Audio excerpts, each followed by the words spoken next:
Hello there. In today's tutorial, I want to explore with Ian how different kinds of knowledge come to children according to how close to the event we put them in their drama as they explore that particular event. So Ian, you and I know that all social events that we're always entering into in our real lives are experienced very much from the point of, I am in this event, it is now happening to me. All right. Yeah. And a great deal of drama in classrooms takes place along those lines.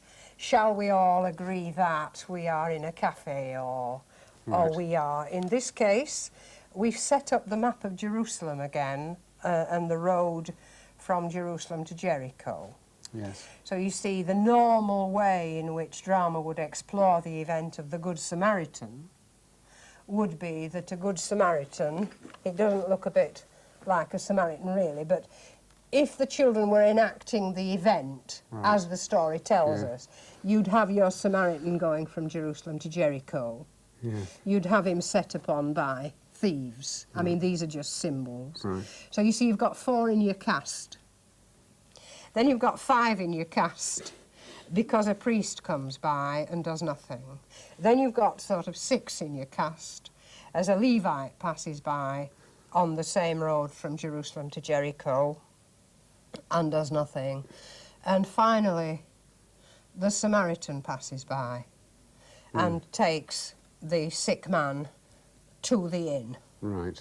So normally that is the frame of reference in which teachers tend to think about doing drama with children.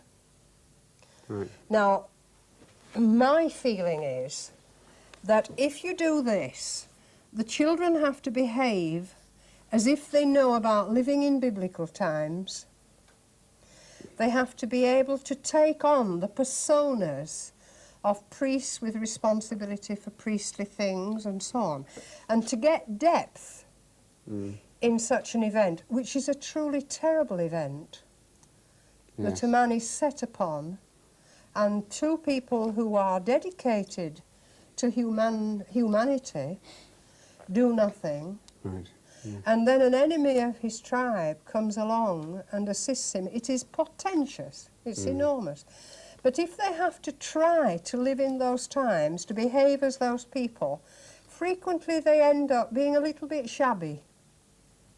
Yes. And it's very hard for the teacher and for the children. Yes. Now, according to the point at which you learn about an event,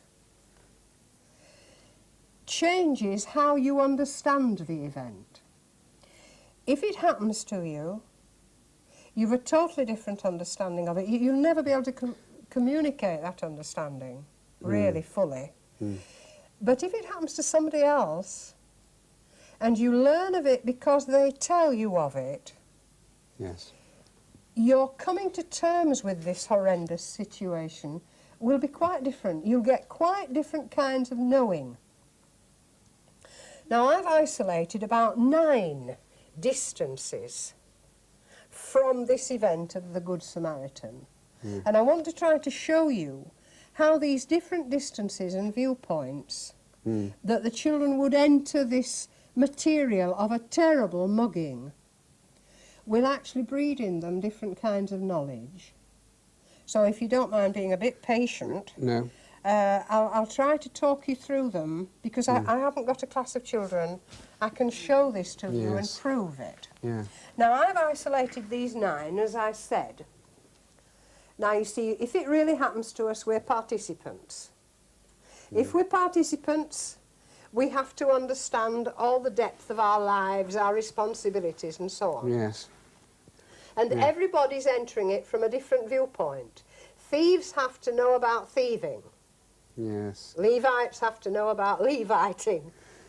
But that's what if you learn about this terrible mugging through a guide who saw it or was in it, your visualization of how terrible it must have been will be totally differently informed. You won't have seen the landscape, you'll have heard about it.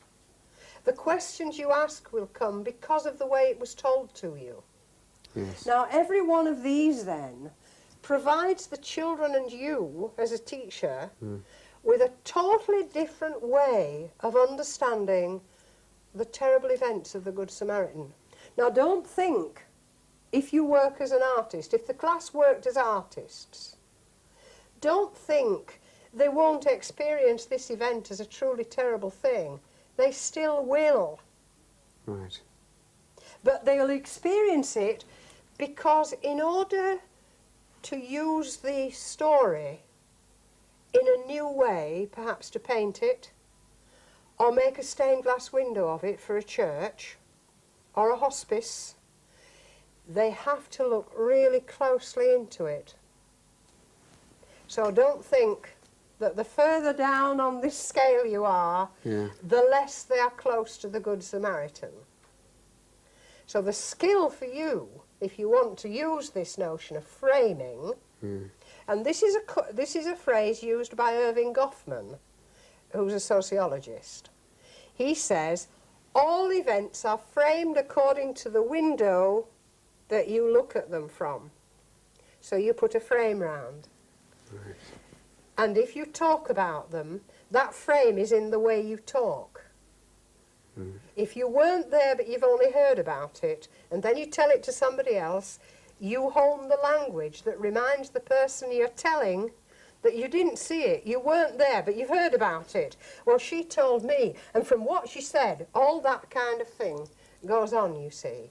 So I want to try to talk you through those 9 frames.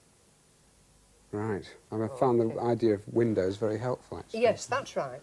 That's right. Good. You're shedding light on it, you Yes. see. You're shedding Yes. light on it.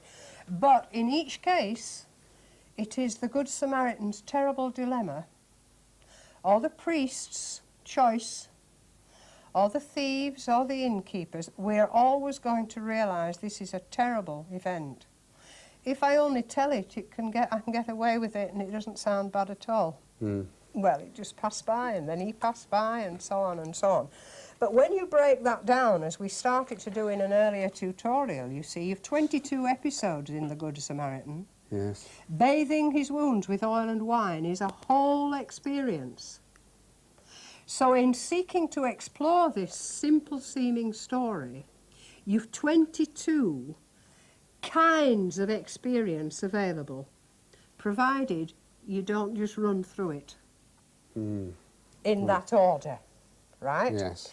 Now we're back to the old business of what context will we set up then in our classroom so that the children find it's absorbing to explore this story. Right? Okay. Now let's take the second one, the guide. Now in each case I've thought of a context for you. Now I've put these colours on because I want to keep reminding you red is close to the danger. Now they're all different shades of red, but they're all red. There's no pinks or pale greens. Now I'm here, it's happening to me. That's when the children would be participants in the robbery, or the priest leave out the cast, as you might say. We've been through that. Now then, this is the guide one. Right. I saw it. I can relive it for you. I can show you what happened. I saw, I can tell, I can be your guide.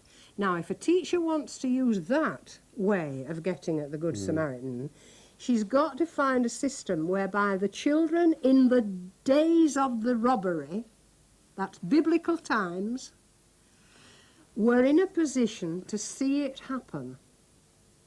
So the context I've chosen, and that's why I've put on our map the shepherd's hut and a compound for the sheep. Right. So you see, I'm going to start my children off, if I want to use guides. Guides always are full of emotion. It's happened. I saw it, it's terrible, and it's only just happened. Yes. So I first have to sequence what will help the children, first of all, establish they are shepherds.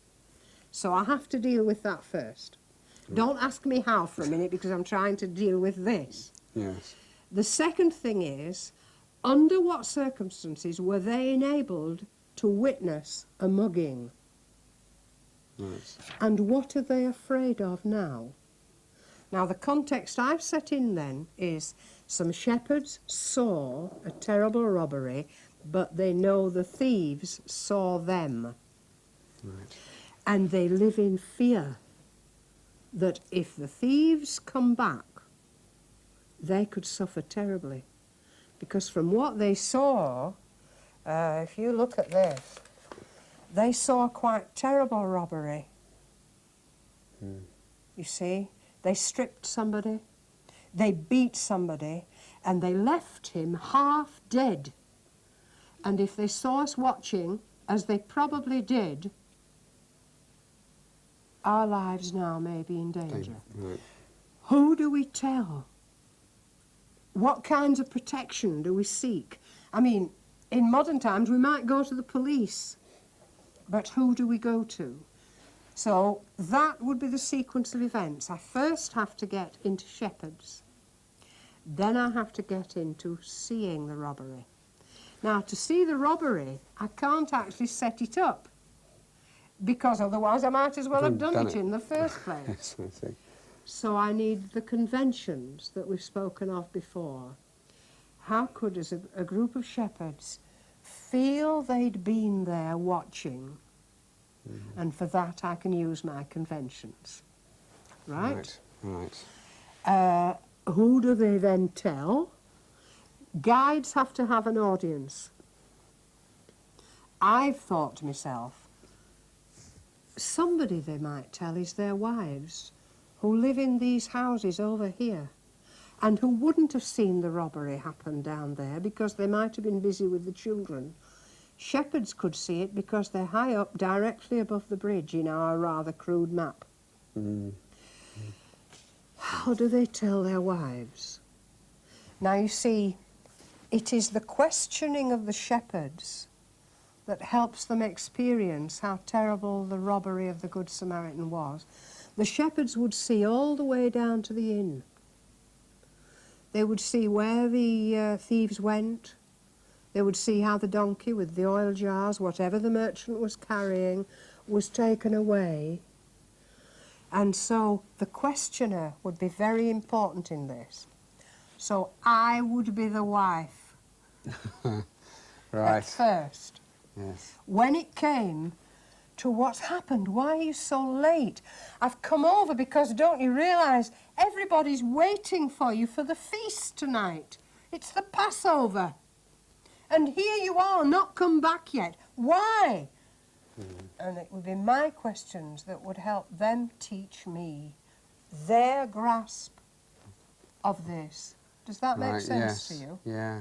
So they'd have that as a working document, would they? They may or they may not. It depends on whether you want to say to the children, we're going to have a look at what this really means, or whether you are going to let them say, hey, this is the Good Samaritan story, isn't it?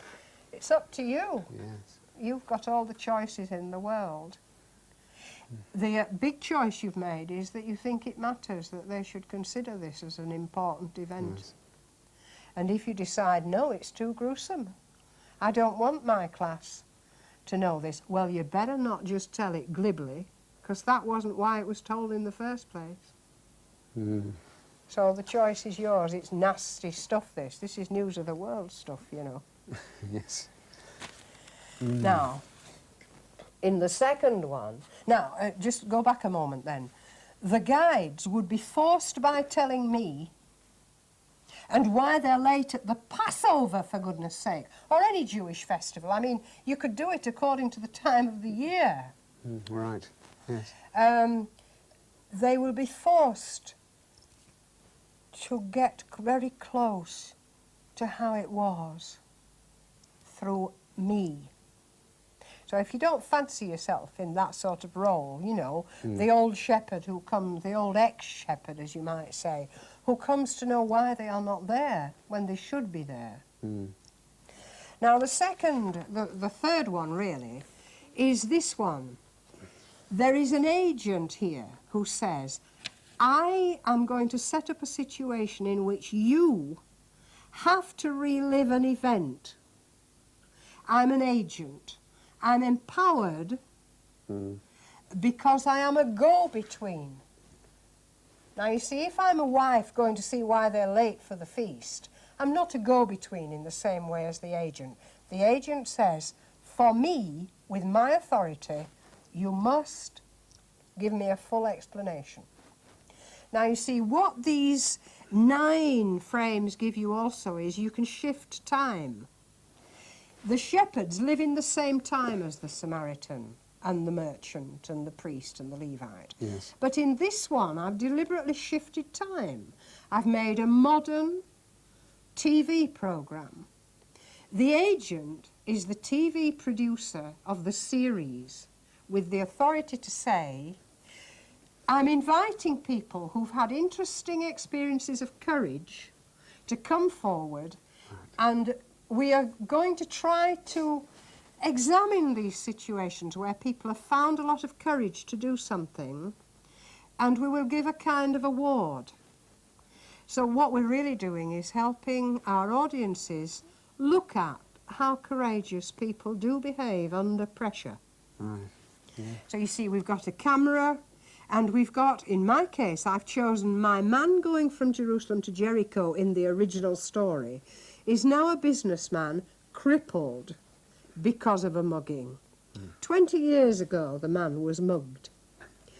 And he was looked after by a most unusual, the person you'd have never thought would have helped him. And I've thought of some modern person who looked like they would never help anybody. And my image, because I'm a bit old-fashioned, you see, is that rather threatening image you might see, where you might see somebody with a Mohican hairstyle who looked like they wouldn't have 2 minutes to give to anybody else. I'm stereotyping, of course.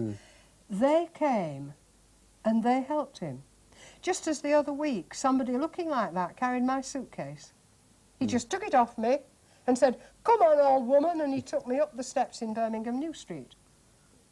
So you see, here we would have a camera saying, we have an audience of people, we have a businessman, so somebody would, within the class, would say, OK, well, let's see how it would go. Somebody else will be the person in question who assisted him, and it would be the businessman who would have put him forward as being a man who showed some courage once, and I will always be grateful.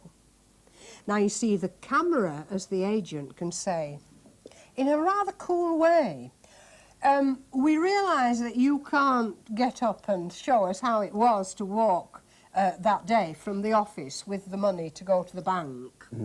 We can't ask you to do that. So we brought some actors in, and we wonder whether you could explain to them exactly. So we'd all be explaining to each other how it must have been. And then we'd try to act it how we think it must have been. That would be my role. I would be the person who couldn't do it. And I would be the person they'd have to remind me to make me remember it.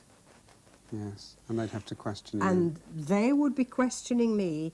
I would be trying to remember, and my job would be to get them again as near as they could to the invention they would make. I won't invent the robbery.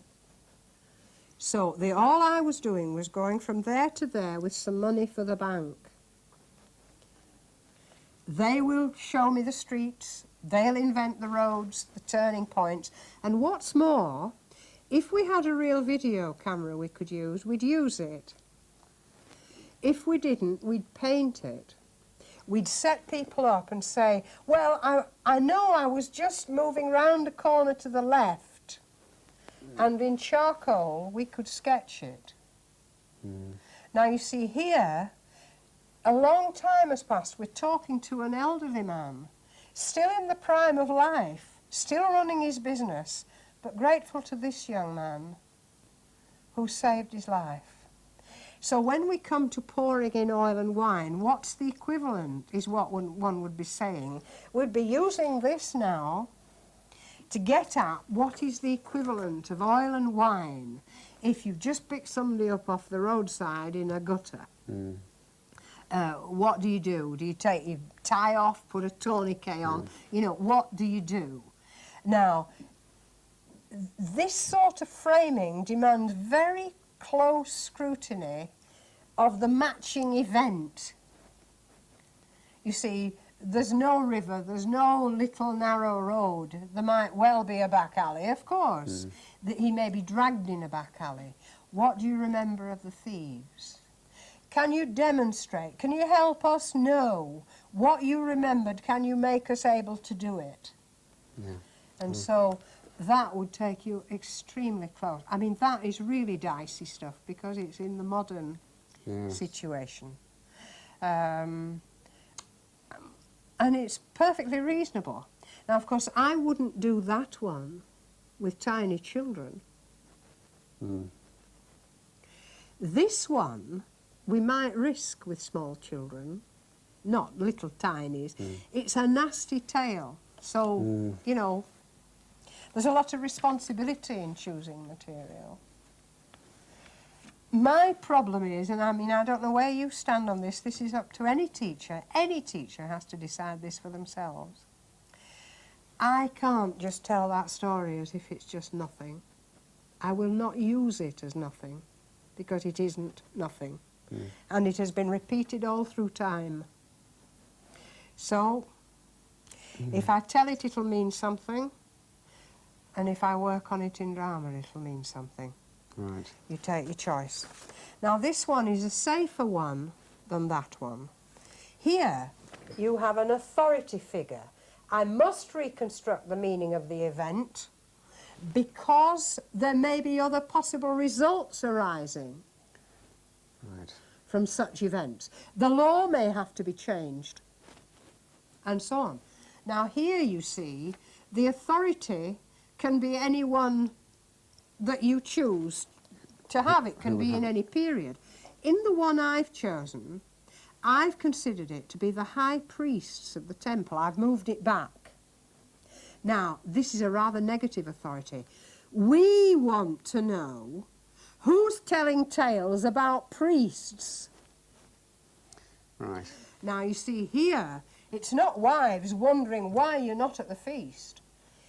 It's priests who have the power in the temple to summon shepherds and bid them stop telling bad stories about priests and Levites who didn't help when they should have done. Now, you see there, the children will be in a totally different circumstance, and they will be much closer to the Jewish power of the temple. So in sequencing this, I would begin it with all the doves being sold in the temple, all the marketing that's going on, all the money changing that's going on, and the power of the priests to just have a hand in this. And then the rumours. How does a rumour spread about a market that the shepherds that we all know that live in the village just over there have been... have you heard what they were saying? One of this lot passed by on the other. Let a man lie nearly dead in the gutter, never picked him up. His donkey ran away. They must have known what had happened, you know. Just walk past, just walk past. How does rumour spread until authority has to start saying what's going on? And how do shepherds then face that sort of authority? Now, I would choose this if I wanted children to be examining just what this temple was like that Jesus threw the money changers out of. Right, yeah. We would learn much more about the Jewish system of religion and the way the temple operated, and we might have a bit more understanding of why Mary and Joseph took 2 doves. So, but in this one, you're moving further away from the event to deal with other issues. Yes, because somebody here has to know about it, because it can't go on. Now, I've chosen a fairly negative one because I'm intrigued as to it's a good reason for setting up the life of the temple. So I've had to put the poor high priest in a rather funny position, really. On the other hand, we do know from what we read in the New Testament that there were such elements went on. We're not telling any lies. But this would demand that children did a lot of research with you into just what reconstructing a busy temple courtyard, and a massive place it must have been, the one that we, you know, there was only the Wailing Wall left. It would introduce all the business of the Roman authority as well. Why were there no soldiers there dealing with things? And so on. The priests have the power to call all witnesses, including the man who was badly hurt. And so you see, again, it's up to you to find the conventions you'll use. Yeah. You can't have the real robbery, but the priests have the power to say, to summon the priest who passed by, to cause him to explain what happened, and to get somebody to lie down there and to examine, did he think the man was dead? Did he go over and have a close look? What made him move along? Why did he not tell anybody when he got back? Could he have called anybody on the way? Did he meet any shepherds? Because it's the shepherds that everybody's getting this tale from. They saw you pass by. And the children would decide whether the priests who summoned, the high priests, who summoned this inquiry, whether they wanted to hush it up or whether they wanted to appeal to Rome that there must be more looking after down here. If we've got all these soldiers, why aren't they guarding us? They guard us when we want to have enterprise. Why don't they guard us when we're in danger? The children could decide with you whether these high priests are sort of sorry citizens trying to hush something up, because authority takes many faces. Or presumably even to discipline the priest concerned. Exactly, because it's a case of witnesses. And of course, for some children, they may be quite interested to set it up as the high priest as a court of inquiry, not a court of punishment. Because a court of punishment, people don't really pay attention to the inquiry. They just want to get to the finish and have him hung or whatever. You see what I mean? Can you see why it's just as blood red? Because to examine and force people to answer as priests, would I have done the same? What made you really not stop? What was it about it? Did you think you'd met the thieves on the way? Did you meet any men with a donkey that looked a bit odd? And so on. You get really near, you see. Now you might think, oh, well, all they do is sit and talk about it. But they don't. The whole temple has to be alive and busy. And again, you see, you've got your conventions to do it. They may be selling only paper doves, but they're selling paper doves for paper money. And it would be then, the temple itself would be at number one. Everybody's in the event. But the authority then causes them to look at this event. Right. With it. Yeah, yeah. It's very, very rich. Now you see, this is different again. I record the event. I clarify for future people. This event has to be properly explained for those who say, what really went on then? What really happened? Now, come on. There's all these rumours. They say a priest was, banished for 2 years, or they say it wasn't a thief, he probably lost his oil and invented it. No, he definitely went to the inn and he was sick, and so on. Now, my recorder, I have chosen to be the Roman consul who is not going to have a report sent back to Caesar that doesn't look good. So I'm going to find out from my troops at the inn just why there was a row at the inn that day when a guy turned up pouring blood and a Samaritan walked in. Mayhem was let loose. because people started blaming us Roman soldiers. We were only having a quiet drink. And they started shouting about, what were you doing? You should have been on the road, not sitting back here. Just like police in cars, you know, they're always in their cars, they're never where they're wanted. And so here you see, the actual thing that one would have to set up first would be, what's it like being a Roman guarding in Jerusalem? What sort of power do we feel we have? There's all those Jews carrying on alarmingly all over. I mean, Masada, look at that lot over there. You're right into biblical times, but you're into Jerusalem under the heel of Rome. And therefore, I mean, you can have other contexts as well. Yes. I've just given you this one to try and show you how approaching this from the Roman angle, what are Jews? Why all this carry on about Samaritans and Jews? They're all people, aren't they? But what does a Roman soldier have to do with it? And how does a Roman soldier approach his consul when he's on a charge for being in an inn, in a fight, when Roman soldiers are not supposed to do that? Yeah.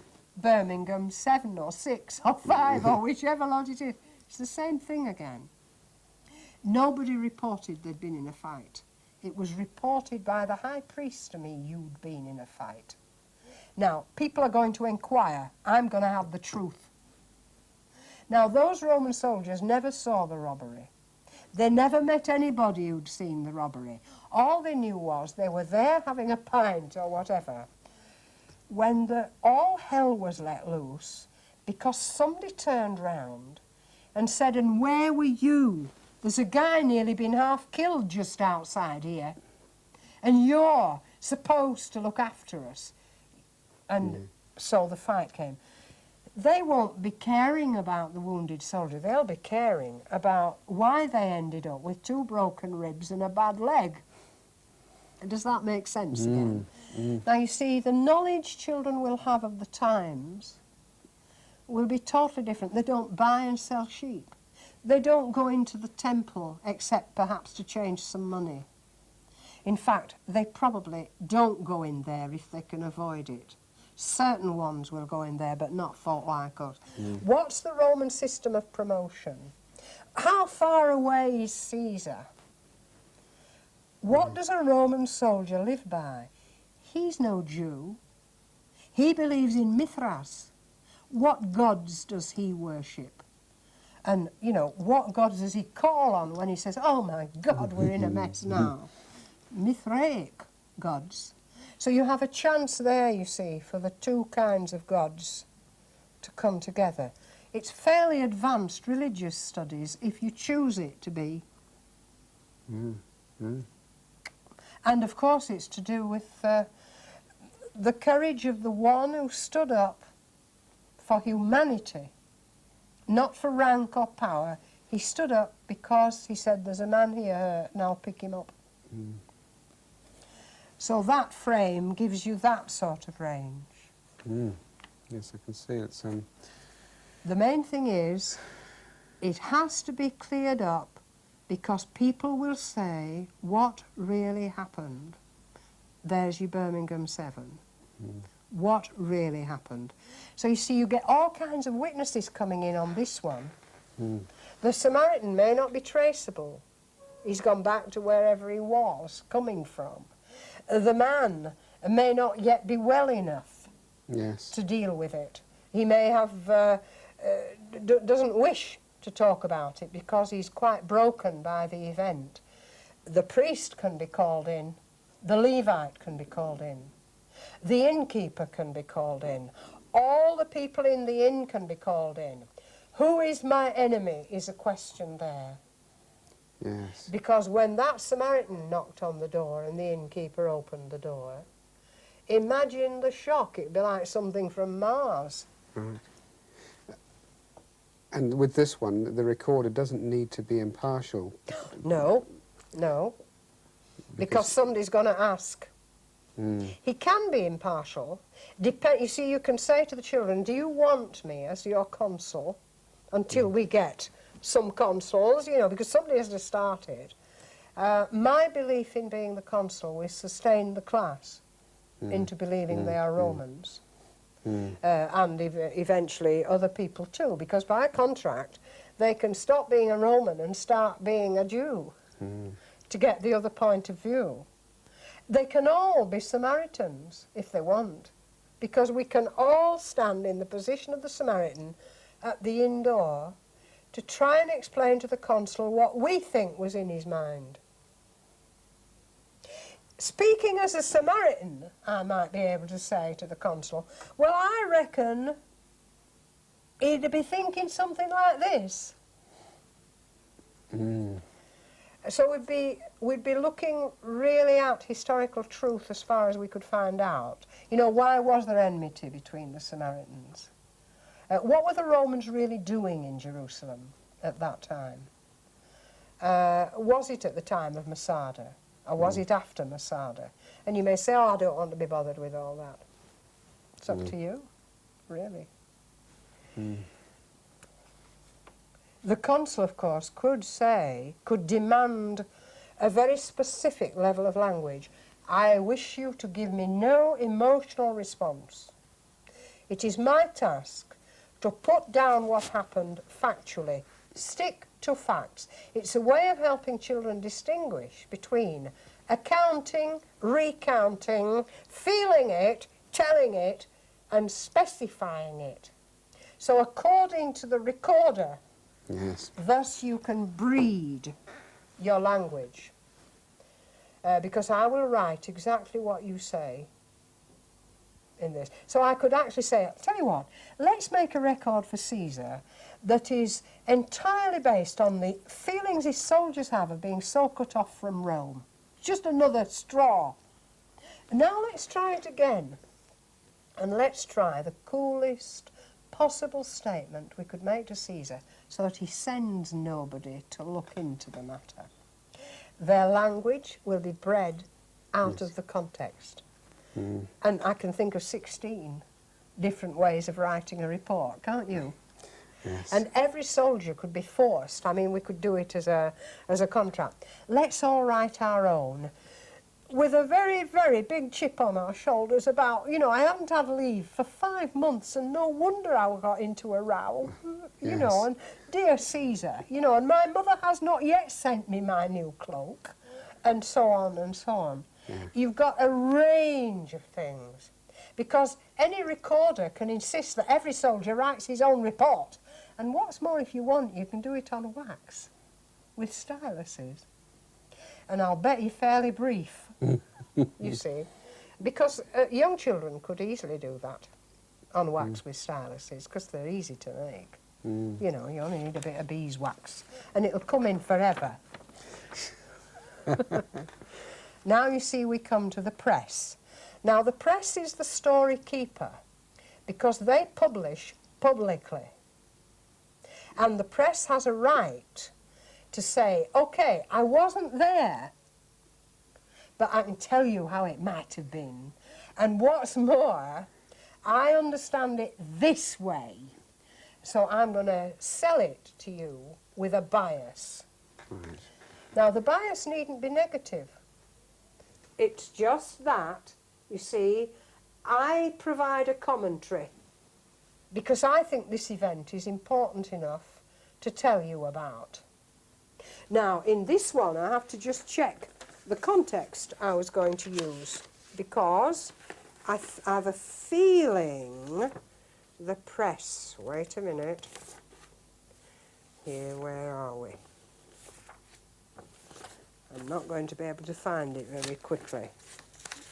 So I'll just invent a new one if I can't find it quickly. I'll just leave it for the moment. Let's say that the person is Joseph, who is known to have written after Masada, when Masada had happened and they let the one woman live so that she could explain to everybody why all the rest had committed suicide under the heel of Rome. Joseph, who was in with Rome, was selected to write the story of Masada. So there is, if you set it in its own time, even though Masada may not be in Jesus' time, of course it isn't, but if you set it that Joseph has a vested interest in pleasing the Romans. Now, how does he describe the road from Jerusalem to Jericho? How does he describe this land of ours? He's walking a very narrow track. So if we are pressmen who have to write this tale to please Rome, so that we shall have to take our copy to some very high up person, indeed we may have to take it to the high priest first, and then we have to sell another version to the Romans before they would allow it to be put in the hands of the scribes. Shall this go down in history? Shall there be this version for this scribe to write that will be housed in this place, and or shall it be here and housed and sent through to Caesar? About the nature of life in Jerusalem, the merchandising, the sorts of merchants that pass by here. It would be in the general tenor of, you know, Palestine is all right, thank you. You don't need to send anybody else. We're dealing with it very well. Now, you see, for them to get at it, who do they consult? They can consult reports. They might be able to interview the man who is now able to be found. How do the press seek about to locate the man who was going from Jerusalem to Jericho? Who do your children become? They will become many kinds of people because the press needs to meet many kinds of people. So you see, at one stage, by contract, the children may be in the inn. Oh, yes, we were there. We happened to see it. Yes, well, we'll tell you, who are you writing this for? So they will see it from the point of view of who the guy is writing it for. The questions he asks them, or she, of course, asks them. The children themselves may be the press, and I may be the Samaritan. Mind, if you're caught talking to a Samaritan, you know, by the Jews, they're not going to believe much about your report. They'll discount it straight away. You do realise that, don't you? And so on. So I'm not suggesting that I'm the press and they're everybody else, that they can be the press all the time. How do they change their language if they speak to a Samaritan that they don't have a lot of respect for?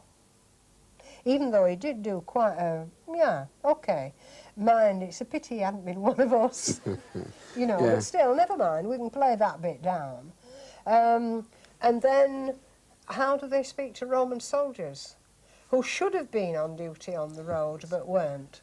And, you know, what's their view of how they translate this evidence? Because those Roman soldiers might be really thinking this Samaritan was a good guy, you know, he did very well, but I can't put that in because the editing out for the Jewish temple and for the Romans will be quite different. Now, you see, I would look at that possibly if I was trying to help children realise that most things that they read are biased. And I don't mean that negatively.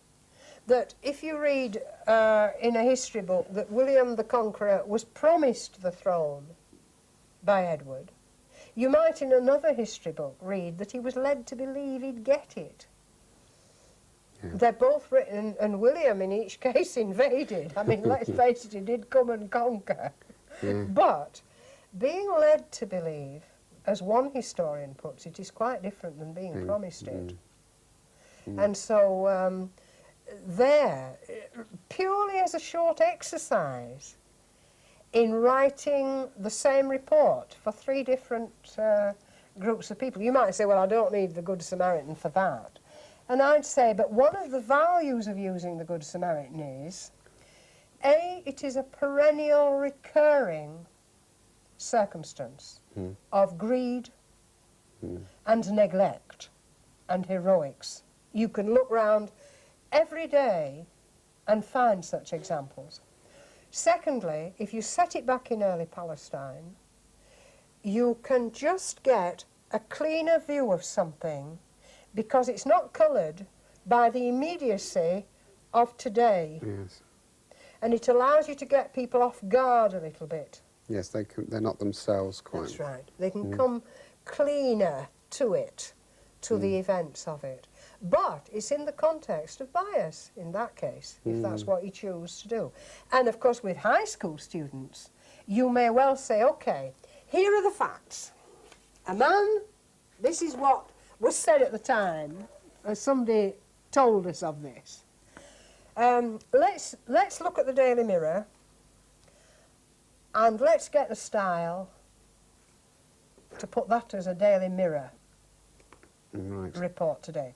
Now let's have a look at the Guardian. Remember, this is a highly charged political situation. It's not just a story about a guy. You know, there's all sorts of things going on around here. It is a country under the heel of another nation. And everything, every fracas like this would affect everybody.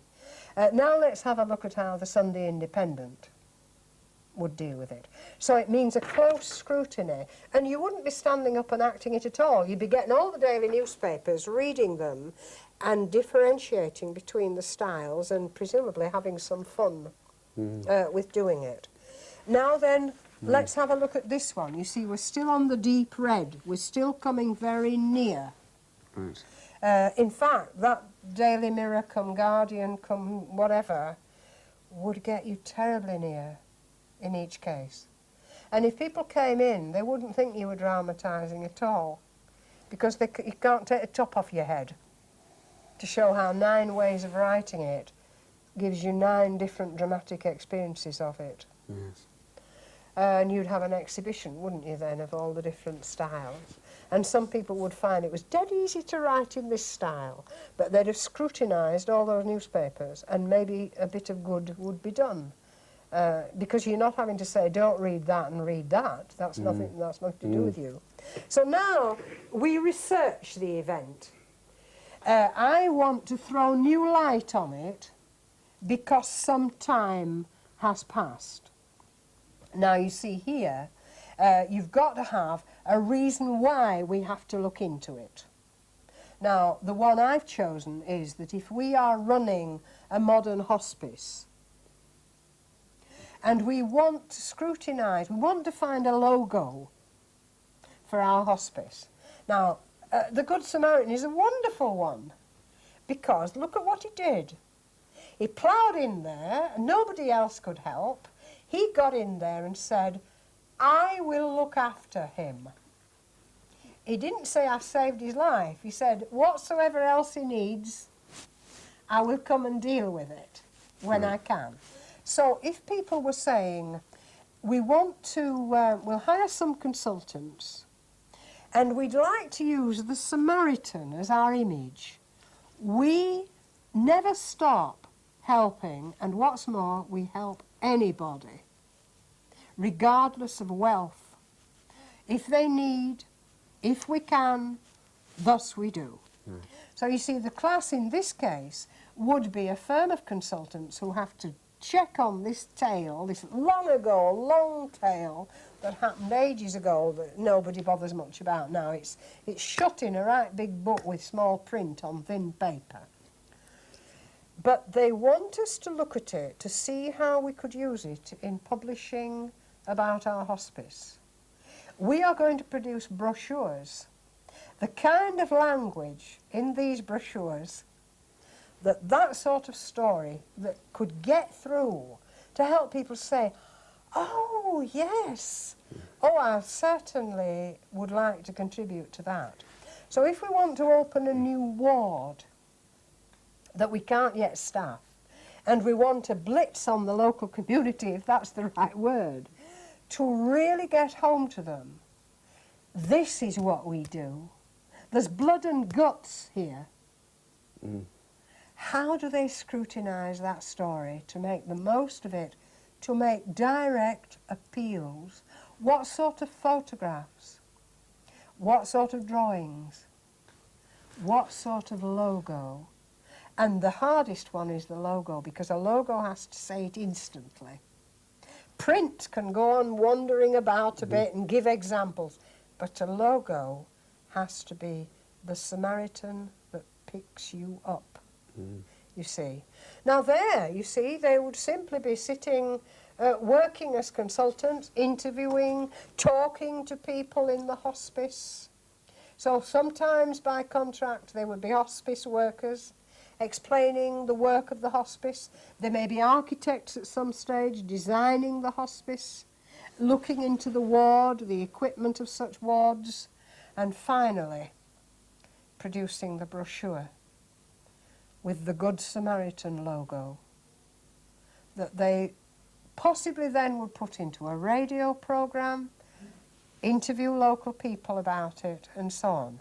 Now, I haven't gone into all the how would they become the local people and how would they do this, because that is a matter of conventions, you see. Yeah. One of their first visitors to the hospice may well be a crippled person who wants to give some money and has only just been able to learn about this appeal because they never get out, but they've heard it on the radio. So these people could do the sorts of programmes, the weekly Sunday appeal, they could develop that as part of their job.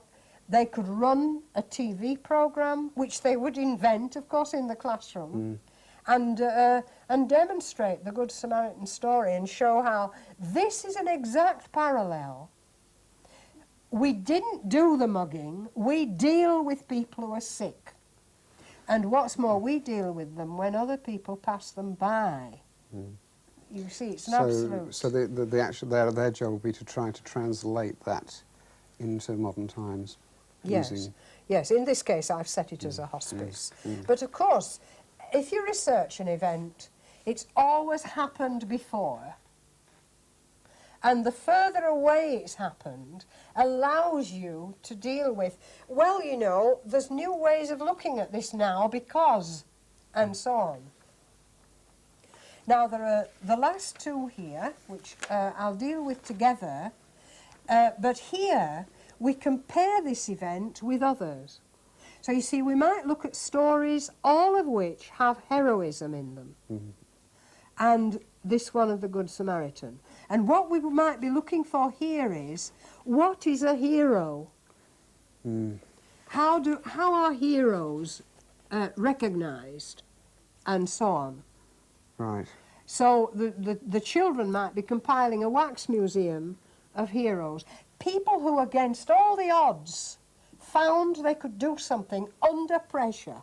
We're not talking about Batman now, you know, with special powers. We're talking about ordinary people and heroics, and they could create a wax museum of heroes, one of whom would be the Samaritan from which you'd begin. Right. Now, you see, the artist translates the event to use it in a totally different way. Now, the context I've set in here is, if you want a stained glass window based on the Good Samaritan to be put, and this sounds a bit silly, in a restaurant which is going to be at the end of the Channel Tunnel that says, "We care." How many stories, you know, we care, the Good Samaritan, we care for you, we are an inn, we care for you whatever your needs are. So how would a group of artists create sculptural models, design the china, do the uniforms, set up the decor that says, "We care, and this is our material that we'd like you to take." Yes. What sort of china? How many table mats? What sort of pictures on the table mats? And the stained glass window that the light always shines through, because we care for you in transit. Yes. Transit. A man went forth. Now, do you see what I mean by frame? Yeah. Yes. If you're not too bewildered. And they are all as close to the theme as human nature can get Yes. you, Yes. that you'd learn totally And differently. the interesting thing is that they don't need to be all in that time period. They can, you can take out. That's right. But you must honour the Good Samaritan. The story is all in there. 22 different episodes. And there's one happening right now, I'll bet you, somewhere in the world. Yes. And all stories do this. This is the gift of stories, provided you use frame. Right, I hope you haven't got indigestion. No, And I I've hope got a you lot to haven't think got about. indigestion.